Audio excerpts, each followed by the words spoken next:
Hi friends, how much fruit would a fruit tree make if a fruit tree never made fruit? Welcome to the good world. 1, 2, 3. So come on in to a place that is fun. I'll be your friend and you can be mine. The world is a stream of constant bullshit, but that doesn't mean there's not a whole lot of good shit. You start with the mean and we can make something different. Let's build a world that is good. This is a show for adults.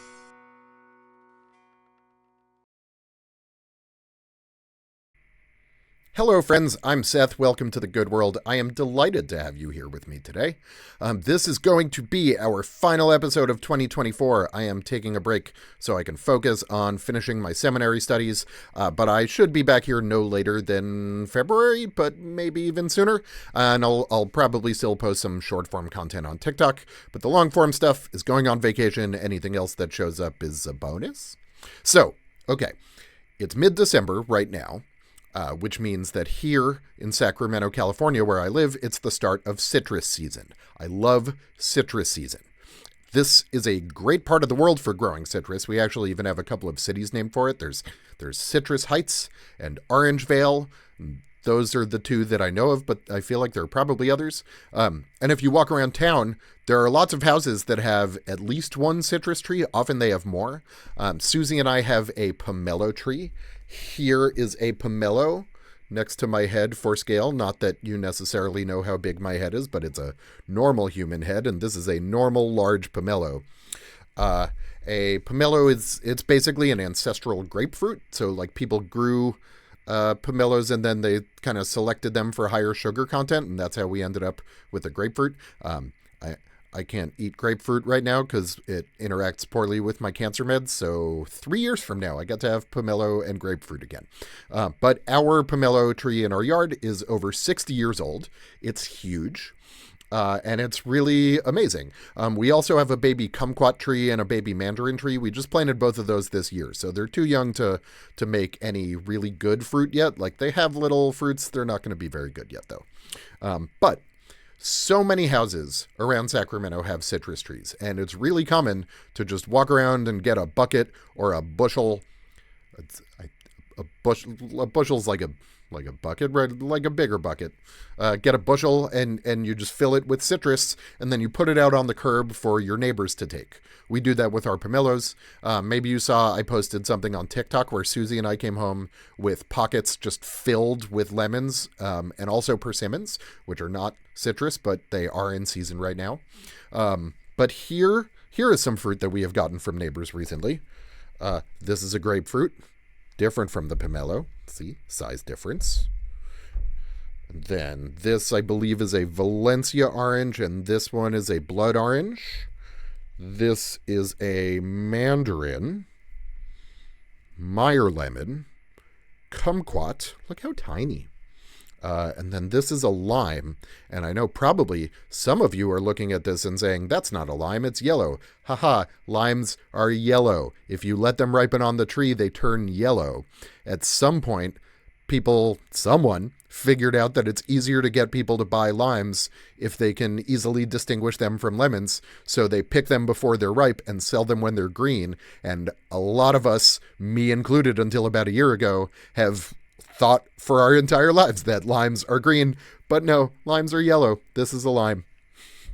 We also, I think that's all the citrus, but I do also have a quince that came from our same neighbors around the corner. Most of this stuff came from our neighbors around the corner.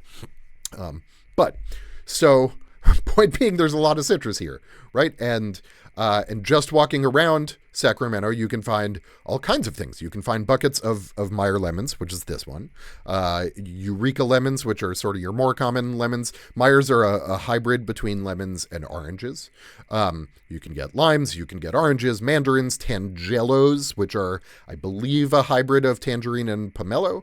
You can get limequats, which are a hybrid of lime and a kumquat. So they're kind of in between these sizes, and they are also yellow.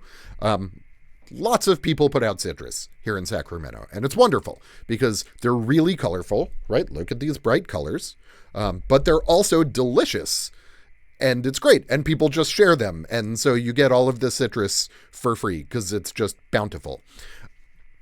And the thing about citrus, at least around here, I don't really know about how it grows in other places, but here in Sacramento, it has one fruiting cycle a year. So it flowers in the spring, and then you get these little green fruits that start to show up. This pomelo started out as actually even smaller than this kumquat. We get these teeny tiny little green pomelos, and like some of them start to fall, and then a good number of them live and become big fruit. But so, okay, you get these small little green citruses, and then they get bigger across the summer and the fall. And then this is the time of year, December, when they start to ripen. And so winter is really when you're going to get the most fresh citrus around here. I know I've been talking a lot about citrus. So here's the thing about citrus trees. In order to make all of that delicious fruit, a fruit tree needs good soil, right? It needs space to put down roots. It needs access to sunlight. It needs water. It needs all of those things before it can make any of this delicious, delicious fruit. So we have this baby kumquat tree, right? It's very small. It's like a 2-foot high tree. Here's a picture of it that I'll put in. And so it's small. It hasn't made any fruit yet, right? And so imagine I say, well, I live in California and we're in a near constant state of drought in California. So I just can't be wasting water. Water is expensive and it's precious. So I think I will wait to see if this kumquat tree can make good kumquats first. And then if it does, I'll give it water and soil and sunlight. I don't want to waste any of my resources. Right? I just want to wait for the tree to make some delicious kumquats before investing more resources in the tree. Can you see where this is going? I feel like you know what would happen. The tree would die, and I would end up with no kumquats, and it would be sad because kumquats are delicious. And everyone understands that you need to tend to a plant if you want it to produce anything. If it doesn't have access to resources, it will die. And even if it survives, any fruit that it makes will be sad and small and usually flavorless. And so if I told you that I'm withholding resources from my kumquat tree because I want to incentivize it to grow on its own, you would be very confused and you would think I was detached from reality and you would probably not want to be my friend. And that's understandable. But guess what? I don't do that to my kumquat tree. I'm just using it as a metaphor. Yay, metaphor. Yeah, because as a society, we do this all the time. Not to fruit trees, we do it to people. Right? We try to predict who the people are who have potential, and we give them extra access to resources. We give them scholarships. We give them seed funding. We do favors and we connect them with people from our network. And we, while we're doing this, deprive others. And then, hey, big surprise, the resource deprived person doesn't end up having the same level of success. And we say, well, they probably just didn't work hard enough, or they weren't smart enough. Right? Failure to thrive is a term that's used sometimes. People, they just failed to thrive. But I will tell you from my personal experience, if you wait for someone to prove themselves worthy of investment, you'll usually end up only identifying people who have already received some kind of investment. Right? If you're looking for the trees that produce the best fruits, they have already gotten water. They have already gotten sunlight. They have already gotten their roots deep in the soil. And so if you're looking at people, the same thing has happened. Maybe they've gotten money, maybe they've gotten education. Sometimes they've just found someone well-connected who believes in them. I am personally lucky to have gotten all of those at many points in my life. But at some point along the way, someone has given a boost to any successful person to get them where they are.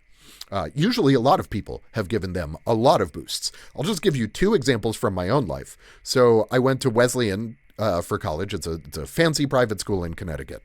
And I was originally waitlisted when I applied.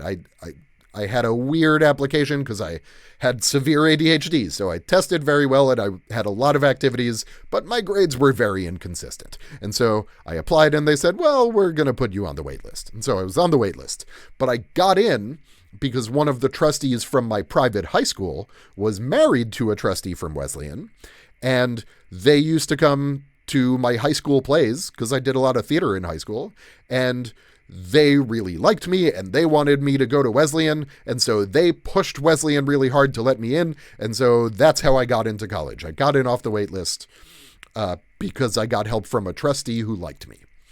And, I didn't fail out, right? I did fine in college, but that's how I got there. And then my first job out of college, I worked at an economic consulting firm. It was a good, pretty high paying, not crazy high paying, but pretty high paying for a 23 or whatever year old.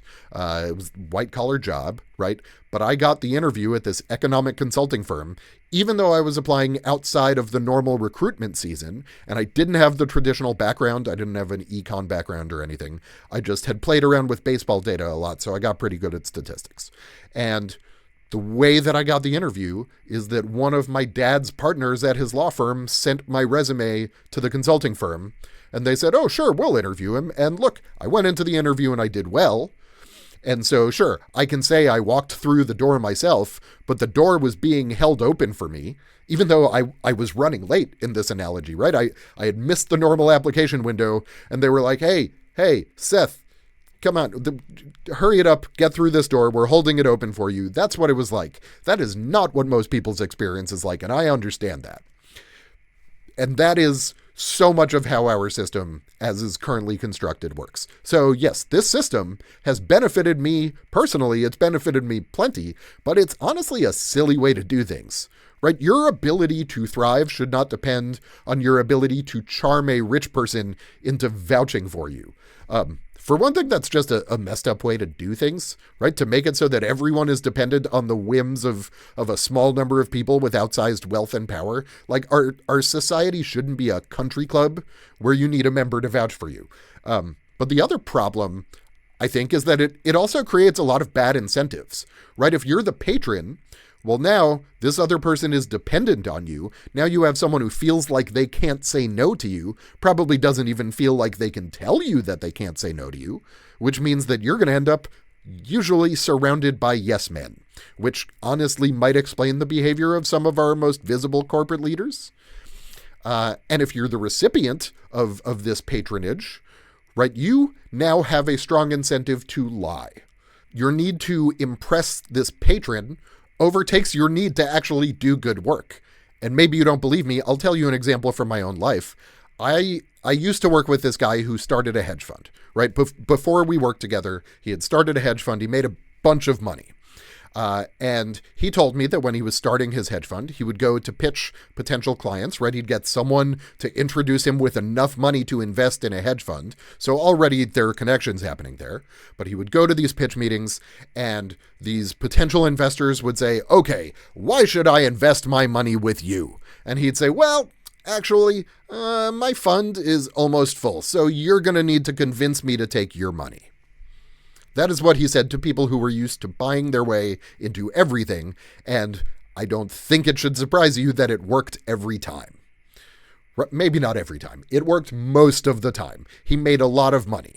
He wasn't doing anything special managing people's money. He may not have even been any good at it for all I know, but he made a lot of money by playing on the FOMO of rich investors because that's the primary incentive our system created for him. And by the way, if you're thinking, oh, I feel like I've heard that line before about my fund is full, you're going to have to convince me. It's because Bernie Madoff used to do it, right? Bernie Madoff, depending on how old you are, you may not remember Bernie Madoff, the famous Ponzi scheme operator. Bernie Madoff did it too.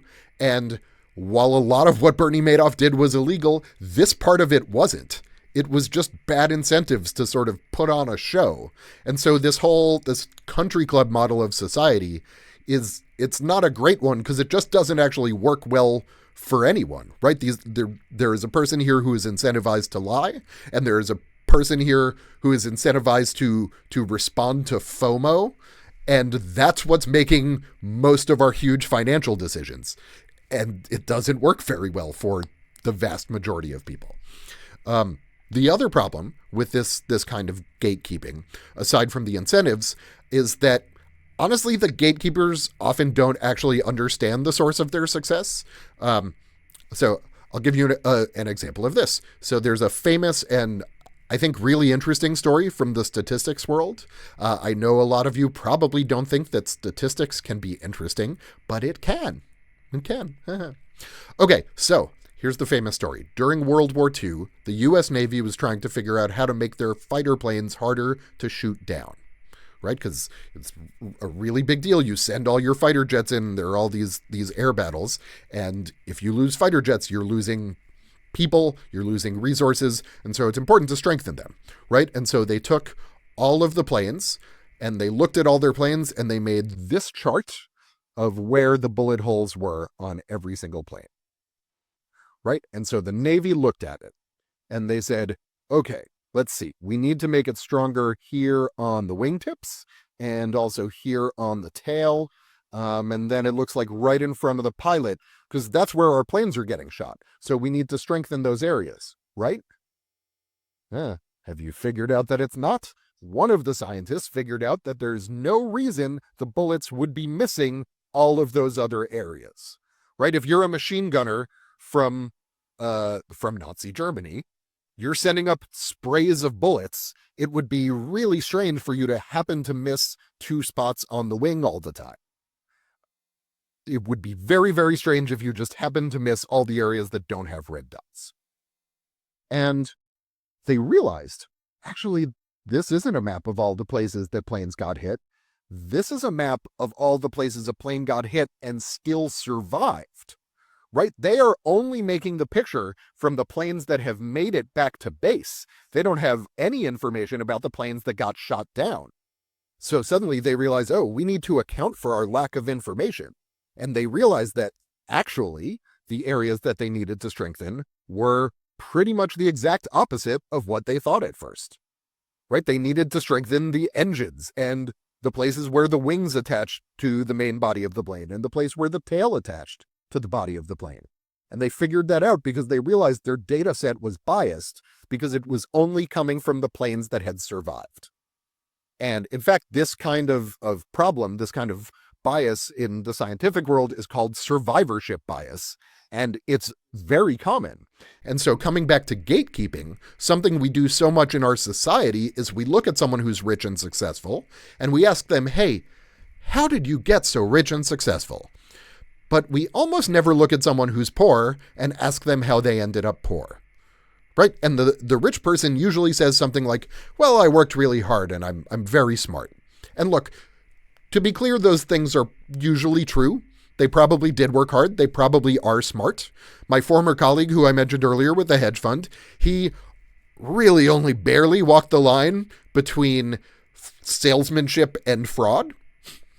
But he worked very hard at figuring out how to stay on the legal line of that. He went to law school. He was a lawyer. And so he worked hard at figuring out what to do to not commit fraud, but still manipulate potential clients. He was very smart about it. But I don't know, is that what we as a society would want someone to work hard at? Is that the way we'd want to reward someone for being smart? Probably not. But he did. And now he starts sentences with, well, once I'm a billionaire, like referring to the future when he becomes a billionaire, not if I'm a billionaire, once I'm a billionaire. And honestly, he's probably not wrong because he is very good at playing the game of our financial system. And so to be clear, I'm not saying successful people didn't work hard. I'm not saying they're not smart. But if we listen more to poor people, or even people who are neither rich nor poor, we'd realize a lot of them have worked really hard too. A lot of them are very smart too, but somehow they ended up in a different situation. We just haven't bothered to ask them why. And it turns out that most of the time when we do look, poverty doesn't come from a lack of initiative, it's from a lack of resources. If you want to know more about this, I would point you to Rutger Bregman's book, Utopia for Realists. It's a great book. But yeah, most people don't realize this because when we look for the secret for success, we usually only look at the people who succeeded. We're not looking at the people who didn't. We're only looking at the planes that made it back to base. So successful people know they worked hard, and maybe they don't see the way that someone else got left behind because of an unsafe family environment or a lack of access to good education or food or water or growing up in a war zone, which happens a lot, or growing up in a deeply crime-ridden neighborhood. And so usually the successful people will say at this point, well, I overcame obstacles too. And again, I have no doubt that you did. right? No one has it easy in this life. It's a core principle in Buddhist philosophy that some amount of suffering is unavoidable in life. Like, you're just gonna hurt sometimes, and you're just gonna confront obstacles. But just because you managed to overcome your obstacles while someone else didn't, do you think we should punish them? If you beat down the door and someone else didn't have the muscle to knock the door down, should we talk down to them and be condescending? Or maybe you beat down the door and they tried just as hard as you, but their door was welded shut. Right? Should we deprive them of resources and tell them it's their fault? There's a line in Arrested Development where Buster says that his mom gets off on being withholding. I bet you did not expect that's an Arrested Development reference, by the way. Welcome to my brain. It's like being in a room with 100 super bouncy balls flying around at high speed all the time. So anyway, Buster Bluth says that Lucille Bluth, his mom, gets off on being withholding.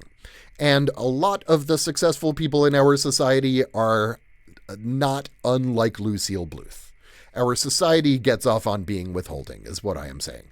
And I'll give you an example for this. So here in Sacramento, where I live, we have a large homeless population. It's pretty big. There are more unhoused people in Sacramento than in San Francisco, even though San Francisco is a lot larger. It's 50% larger, right? So you could take a Sacramento and a half and put it in San Francisco population-wise, and yet we still have more homeless people here in Sacramento. So there are a lot of homeless encampments here, and a lot of them it's pretty common to end up under tunnels or under bridges because they're mostly just trying to stay out of the way of houses, though there's limited space and the city often clears the encampments no matter where they are.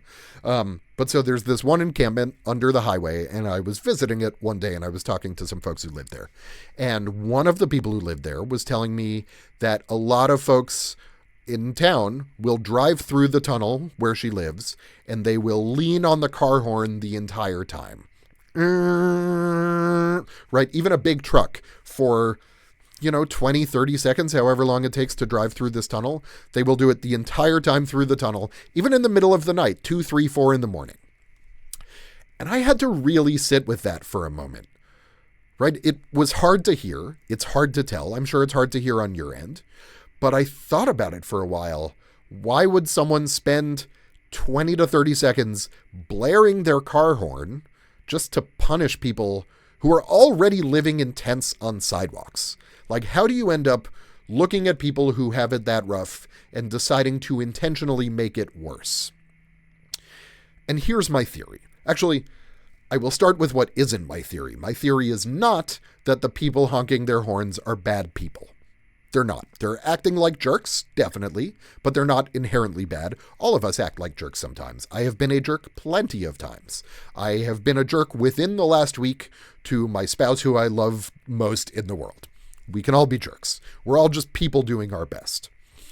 But I think what happens in this story is that, so say you're in your car and you see these folks living on the street and they're dirty and they're cold or they're hot if it's the summer. Here in Sacramento, it gets over 90 degrees most days in the summer. Not the whole day, but at the peak heat of the day, gets that hot. And who knows the last time they took a shower or ate real food. And so it is viscerally upsetting to see. Right? Setting aside the reasons that they're there and the reasons that you're not, it just feels horrible to see a human being in that state. It's really, really upsetting. That is something that is built into our wiring. It feels bad. And without even labeling that feeling as anger or guilt or fear or whatever, it is just an emotional and physiological response. And it is unpleasant. And when we have a feeling, especially a bad, unpleasant feeling, we're usually just looking to get rid of it as quickly as possible, or at least to avoid it, right? I talked in my last episode about how I'm trying to stop avoiding unpleasant feelings in my own life, and I was talking about stuff that's much lower stakes than this. But for a lot of us, our instinct is to just get rid of those unpleasant feelings because hiding our feelings honestly has protected us at some point, right? Maybe at some point when you were a kid, you were upset and a parent wasn't responding to it. Maybe they got angry at you, and what you learned was, okay, feelings bad, remove the feelings. And so when you see someone living in such horrible conditions, it feels like a punch in the gut, and we just want to get rid of that feeling as fast as we can. And the fastest way to do that is to assume, okay, well, it must be their fault. right? We don't even need to come up with why it's their fault. Just thinking it's their fault means we can stop thinking about it. We can stop holding on to that emotional weight.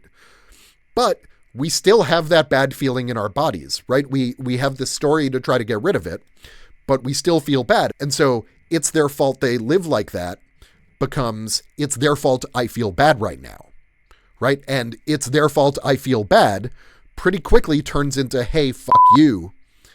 And that's how we end up with someone leaning on their horn for 20 seconds in a tunnel at 3 o'clock in the morning to wake up the people who live in tents on the street. That's how I think that happens.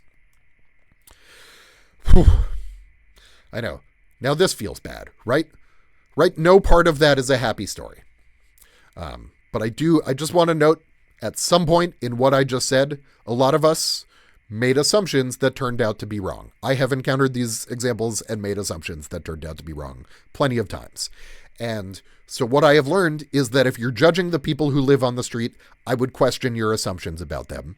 But if you're judging the people who are judging the people who live on the street, I would question your assumptions about them too, right? These are systemic issues. And so when we blame them on individuals, we're kind of missing the higher level problems. Again, individual people, we're all just doing our best. We're all just people. It doesn't mean we can't work to change things, but we need to start from understanding that literally everyone you have ever met is just doing their best. I was listening to the You Made It Weird podcast, which is hosted by Pete Holmes, who's a stand-up comic. And recently I was listening to an episode and he said, if I were you, then I'd be you. Which is such a great and simple way to communicate that point, right? We often say things like, well, if I were in your shoes, I could do so much more than you do. But the truth is, if you were in someone else's shoes, you'd be them and you'd do exactly what they're doing. Because you would have had all of their same experiences, all of their same genes. There would be no part of them that is not you if you were them. That was good. I think the pronouns have officially lost meaning. If I were you, I would be you. If you were someone living on the street, you would be that person living on the street. Yes, it even applies to people living in poverty or homelessness. And if you're going to ask me for solutions, I'll be honest, the answer isn't great, especially for people who are already deep in poverty or experiencing chronic homelessness. A lot of the best solutions that we have are focused on helping people stay off the street in the first place, much more than being about addressing the people who are already there. There are some things we can do for the people who are already there, but it's a complex problem without a single easy solution. But there are definitely some things that do help. For example, building more housing and subsidizing more housing is something that has been shown to help. Universal basic income is something that absolutely helps. Also is talked about in Rutger Bregman's Utopia for Realists. But both of these solutions, and honestly most of the solutions that work at all, boil down to some version of invest in people who need help because deprivation just makes things worse. And we resist that because we've internalized this idea that everything needs to be a reward or a punishment, right? Everything needs to be a transaction. That's something I've talked about before. But nature isn't a transaction. Humanity isn't a transaction. If the kumquat tree doesn't produce fruit and then I punish it, it still won't produce. So do I deprive it more and blame the tree? Or do I recognize that this approach isn't working and that I need to try something new? Look, if withholding resources were an effective solution to poverty, it would have worked by now. Withholding is not a solution. We just do it because we can tell ourselves a story about how we are deserving and those other people are undeserving and they are nothing like us. And we get a little ego boost from that, right? Like Lucille Bluth, we get off on withholding. But if we really want to improve things, we need to invest in everyone. I know, imagine that. The idea that we can live in a community where we invest in everyone. Investing in everyone is considered extreme, which honestly absolutely breaks my brain. I don't know. I just think investing in community is less extreme than having to watch people shit or shoot up or smoke meth or die on the sidewalk on my way to Safeway. I think investing in community is less extreme than forcibly removing the same people from the same place every month or so again and again and again. But we keep doing the same thing. Because the truth is, We just find it easier than questioning our beliefs or trying something new. And when I say we here, I'm talking about all of us collectively, but I'm also talking about individual policymakers who are still people and have the same kinds of biases that all of us have.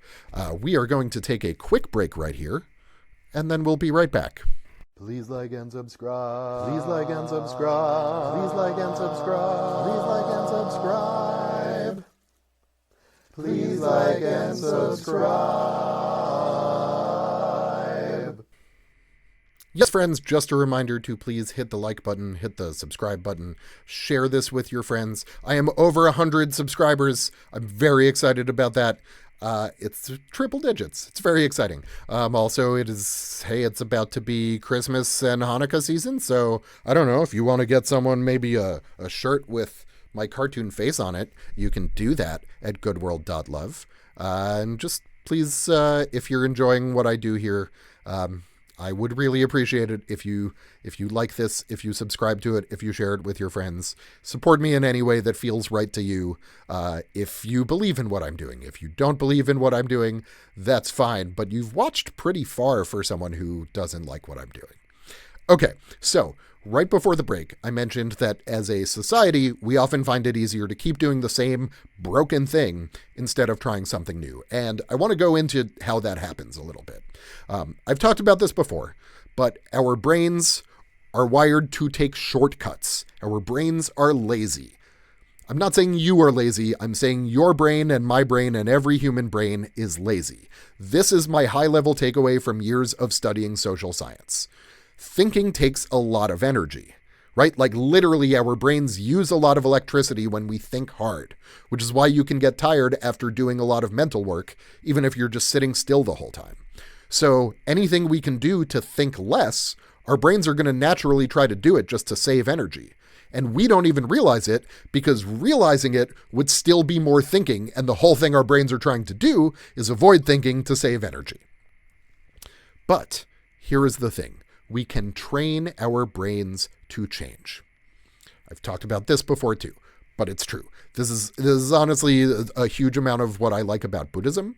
I grew up Jewish, which I'm sure I've mentioned before, but I'm also these days a practicing Buddhist. It's pretty common. There are a lot of us. We're called Jew-boos. Yeah. Though also actually as part of my studies for seminary, I've become a practicing Sufi across the last year. So I guess that makes me a Jubusu. And now you understand why I'm in an interfaith seminary. I just find there's so much more to learn from exploring multiple perspectives than sort of staying locked in one. But yes, so the thing that initially drew me to Buddhism was that meditation is a practice for rewiring our brains. Our lives are shaped by our perceptions, which is something the Buddha managed to figure out 2,500 years before neuroscience did. But it's true. The easiest example is that none of the things we see actually exist, right? I'm not saying that in a matrix way. I'm saying literally none of the colors or images we see exist in real objective ways. And your brain is constantly filling in parts of the image that you don't see. I'll find a link and put it down below for the blind spot exercise to sort of demonstrate this. But colors do not exist in real objective ways. They're all just different patterns of light bouncing off of things, and then the photons are going into our eyeballs and they're bouncing off of the sensors in our eyeballs, and they're just saying like on, off. But our brains have evolved to see these combinations of photons as a set of colors so that we can differentiate things, right? Colors are sort of a shared hallucination. And that doesn't mean that they aren't sort of subjectively real. It certainly doesn't mean they have no impact. There are lots of shared hallucinations that have a huge impact. Money is a shared hallucination, right? Money does not objectively exist. It exists because we collectively give it value. So it's a shared hallucination. And a lot of what I've been talking about here is how big an impact money has. So much of our physical, literal understanding of reality is just determined by our brains and by the patterns that our brains develop. And particularly our understanding is shaped by the things that our brains do without us even realizing it, right? Most of the time, our brains are just taking an emotion and using it as a shortcut to make a story so that we can conserve mental energy and try to learn something, right? Like if you're out in the savannah 50,000 years ago and you hear a lion roar and then you see a lion, I don't know, eat a person, very violent. But if you see that happen, then your brain has just made the association, okay, roar, eating person, violent, I need to run.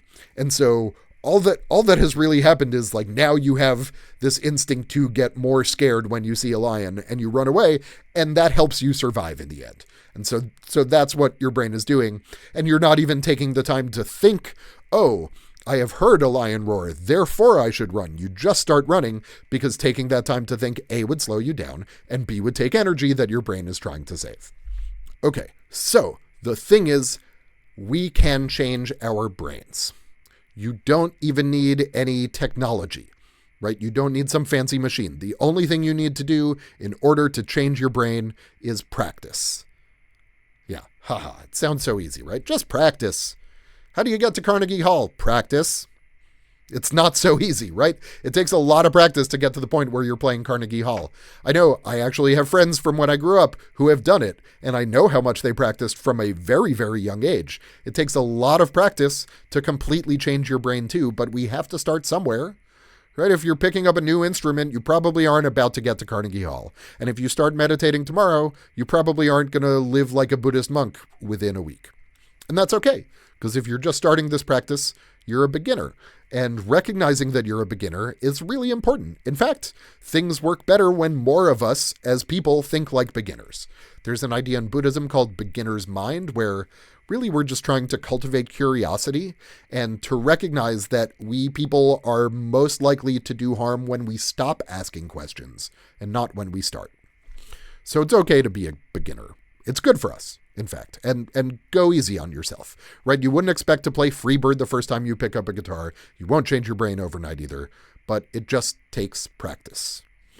And you don't even have to practice silent meditation. There are a lot of people who have a hard time with that, and it's okay if you do. There are people who have PTSD who it really activates their defense responses, and that ends up doing more harm. So I'm not saying you have to practice mindfulness, silent meditation, but any kind of practice that enriches your life is going to be a good one. Want to live with more gratitude? Just practice noticing things that you're thankful for. Literally, when you notice that you're thankful for something, just take a moment to think, I am thankful for that. And it will start happening more.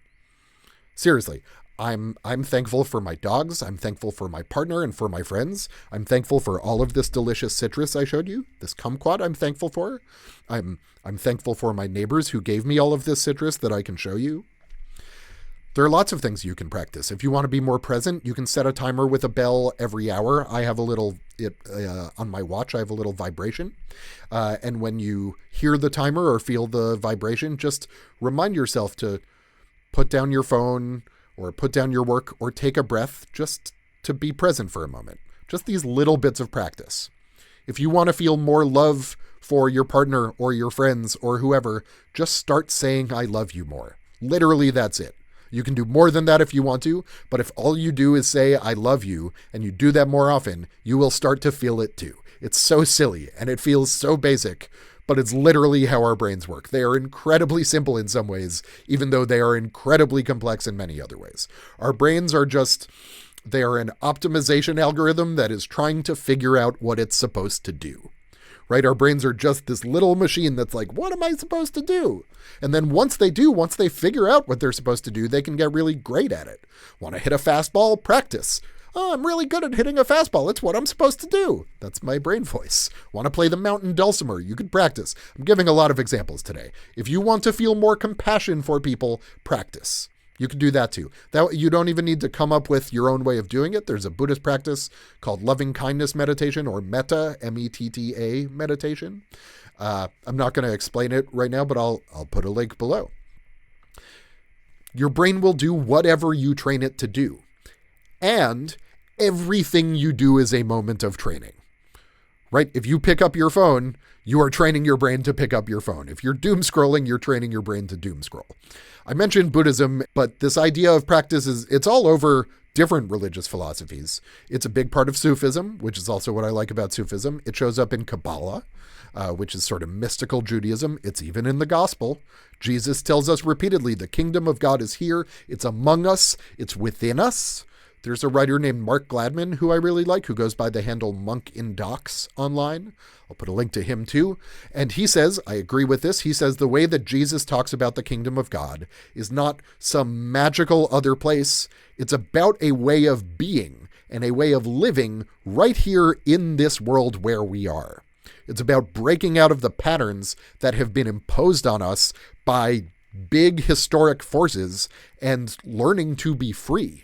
One thing all of us have in common with Jesus is that our worldviews have been shaped by colonialism and other power hierarchies, right? Jesus lived under Roman colonialism, and there was a deeply entrenched hierarchy in Judea at the time. Most of us are living in a place that was colonized at some point, and if you're in the US like I am, it wasn't even that long ago, and most of us are living with deeply entrenched hierarchies. Our worldviews are shaped by these forces.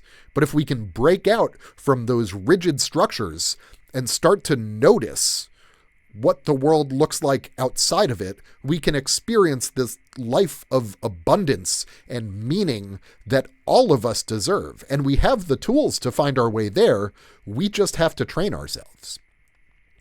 And by the way, if you start to practice changing your behavior, you won't just be training yourself. You will be training everyone you meet. Remember, I said your brain is trying to figure out, what am I supposed to be doing? What am I doing? I'm a brain, right? Your brain is just trying to figure that out. And just as much as we train ourselves with doom scrolling or saying, I love you, we are also deeply influenced by each other, right? Because we look to each other to understand what we're supposed to do also. I mean, how many times have you seen a little kid try to behave exactly like their parent? It's called modeling. We are looking to other people as a model, as an example of how we are supposed to live. Oh, everyone's walking that way. I guess I'll go that way too. They must know something I don't. Also, why do you think every corporate headshot looks the same? Right? Someone at some point saw one and everyone else went, oh, I guess that's what I'm supposed to do. And now they all look the same. Every political ad looks the same. A lot of things all look the same because people just see, oh, someone else did this, so I just need to copy them. We see someone do something and our brains just go, this is it. This is what I am supposed to do. I have found my true purpose. That's what the brain is thinking. And especially if a lot of people do it, right, then our brain gets really convinced. So we have the ability to train ourselves and train each other and train an entire culture. And I want to be clear, this isn't always a good thing, right? It can be really harmful. It's the reason propaganda is so effective. And it's how we get to the kind of tribal groupthink that leads us to atrocities. But it's also the reason that people coming together can be so powerful. We can train ourselves and work on coming together. That is how we build a world that is better. This show is called The Good World. That is the good world. How do we build the good world? Practice. And I will tell you, progress can be slow. It can. It can be slow, but it is real. I've mentioned before how sometimes I get sucked into screens. I doom scroll like anyone else, but I have gotten so much better at it. I'm not present all the time, but I am present so much more than I used to be, and it's still getting better. Slowly, but steadily, it is getting better. I am becoming a better person than I was in the way that I want to be. I am getting better, and I am getting better at getting better, and I'm happier, and I'm in a loving marriage that the version of me from 10 years ago, honestly, would definitely have sabotaged. Right? My relationships with friends are better.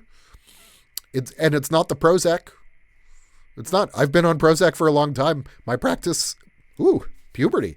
My practice has worked better and faster than Prozac ever did. It really is. It's just about the practice. You can tell I've been talking for a while when my voice starts cracking. Or I'm 13 again. Actually, no. My voice wasn't. By 13, I had mostly finished puberty. My voice dropped when I was in like third grade. Like I sounded like this. So like I started a new school in third grade and a kid came up to me and was like, hi, what's your name? And I said, hi, I'm Seth. Like that is, that was my experience.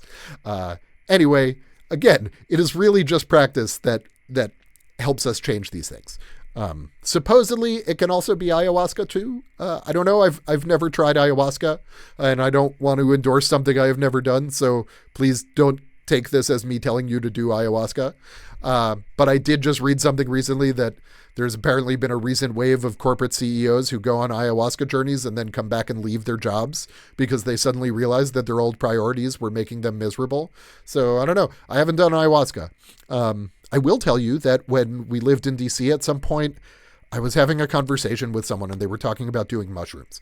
And I did do mushrooms a few times in college, not since then. So it's been at least 20 years, but I am familiar with the experience and I remember it.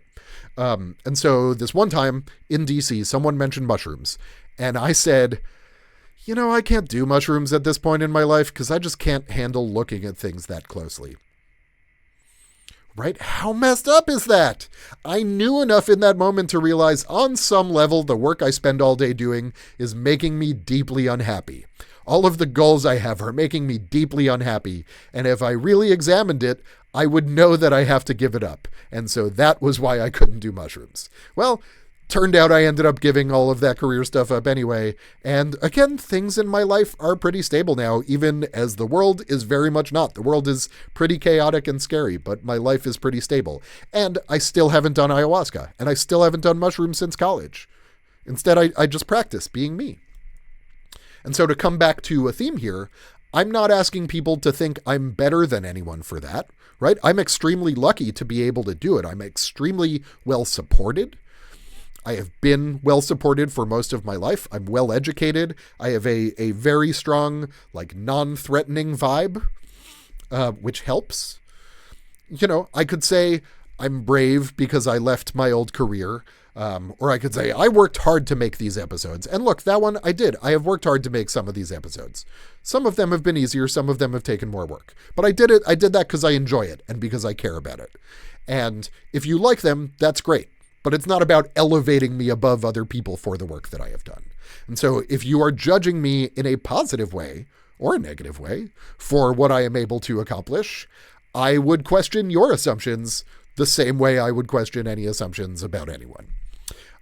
Think of me as a kumquat tree that continues to be well cared for, right? I'm just trying to make the kumquats that I want to make. I think this one is ripe. Little tart. Yeah, I mean, not unripe, but not the most ripe. I'm going to have to cut here while I finish chewing. Kumquats. So, as I'm wrapping up this season of content, I have a request. Or maybe it's not even a request, it's just an offer that you can choose to take or not. I have a little practice that you can try. Practice questioning your assumptions. When a belief comes up in your head, practice asking whether you're depriving a kumquat tree because of some inherited narrative. Practice asking whether you're strengthening the wrong parts of the plane. Practice asking, where did that belief come from? And practice asking, what information am I missing? It doesn't mean all of your beliefs are wrong. Honestly, a lot of them, probably most of them are right. But it's really, really important work to try to figure out which is which. Because when we get better at examining our own beliefs, we can start to see the world for what it is and start to see each other for the miracles that we are. We can start to recognize the brilliant and lustrous universe that lives inside everyone we have ever met. Everyone has a universe inside them. And it's incredible. We can start to see that none of us will be here forever, but we have the opportunity to enjoy this time we have. And we can enjoy it together. So much of our perceptions are just shaped by the people around us and the things that have happened to us, right? It's just shaped by the things your brain is doing without you even knowing. And so if we're not being intentional about it, we are giving away our agency. We are living by default. When we're not working to understand ourselves, we live in a state of reaction. We are just constantly reacting to things. When we build a practice, we can start to see what the world really looks like through our own eyes, instead of what we've always been seeing, which is just the the unexamined lenses we've inherited from countless human generations. When we begin to practice, we begin to build a world that is good. Well, friends, it has been such a joy making these videos this year. It really has. It's been a lot of fun. And it's been fun interacting with people in the comments. I really appreciate that folks are taking the time not only to watch or listen, but also to respond. I really appreciate it. So as I said, this is my last long-form video of 2024. I'll probably post some shorter things on TikTok, Facebook, Instagram. I don't know. But I definitely intend to be back here in 2025. Okay. One more time for 2024. Although stay tuned after the song is over, because there's more coming. Surprises. Well, thank you, friends, for your visit today. Now it's time we both go on our way. The world will still be insane tomorrow, but don't let that fill your heart with sorrow. You can thrive in a desert, just ask a saguaro. Please give to my Patreon or support me however you want. Capitalism is fun. Let's build a world that is good. This is a show for adults. All right. I told you there was going to be a little surprise after. I wanted to send you out with a video I made back before I even came up with the idea for the Good World. I wrote the script for this, and I co-produced and co-directed it in collaboration with Hillary Hess, whose work I will link to below. All the animation was done by an incredibly talented artist, Deborah Pinkney. She also did the animation for the opening theme song, so you have seen her work every episode. I love her work. I hope you'll check her out as well. She is linked below. Her page is linked in every episode. And I would love it if more people would go and check it out because I think she's great. So yeah, this is a video we made together. Along with the voice acting is a bunch of my friends and their kids. And I think if you're looking to sum up my philosophy in about 30 seconds, this video it's a good place to start. So yeah. Thank you for being here, friends. I love you. I'll see you next year. People are like plants. We need nourishment. Soil, please. We need attention. Sunshine, please.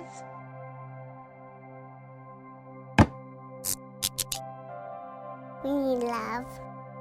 Water.